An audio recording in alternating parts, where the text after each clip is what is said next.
Psalm 18, 25, 20 said, with the faithful, you show yourself faithful. With the blameless, you show yourself blameless. With the pure, you show yourself pure. And with the crooked, you show yourself shrewd. You save the humble, but bring low those whose eyes are haughty. Does God change, or do we? At first reading, this passage sounds unsettling. Does God become pure with the pure and shrewd with the crooked? Is God adapting himself to human behavior? The text is not saying God changes his nature. It is saying God's unchanging nature is experienced differently depending on the heart that encounters him. Like sunlight, it melts wax, it hardens clay. The sun doesn't change, the surface does. God as a mirror, not a mask. Psalm 18 suggests something profound. God relates to us in ways that reveal who we already are. To the faithful, God appears faithful. To the pure, God appears pure. To the crooked, God appears cunning, not because he becomes deceitful, but because he exposes deceit. God is not playing games, he is unmasking hearts.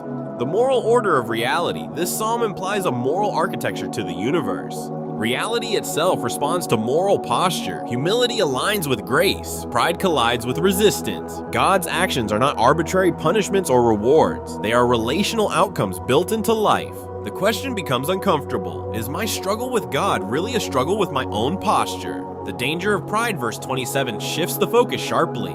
You save the humble, but bring low those whose eyes are haughty. Pride is not just arrogance, it is self-exaltation.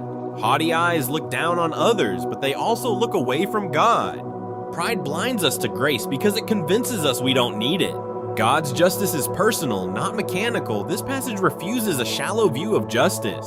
God does not operate like a vending machine. Insert goodness, receive blessing. Insert evil, receive punishment. Instead, God engages the whole person. His justice is relational. It meets us where we are and reveals us there.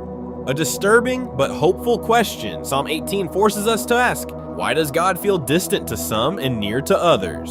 Why does God seem harsh to the proud but gentle to the humble? Is God different or are we? The psalm quietly suggests the answer. Thought-provoking conclusion. God does not adjust himself to please us. He remains faithful, pure, and just. But how we experience him depends on who we are becoming. To the humble, God is salvation. To the proud, God is resistance. The psalm leaves us with a question that cannot be avoided. What version of God am I encountering, and what does that say about me? Psalm 18, 25.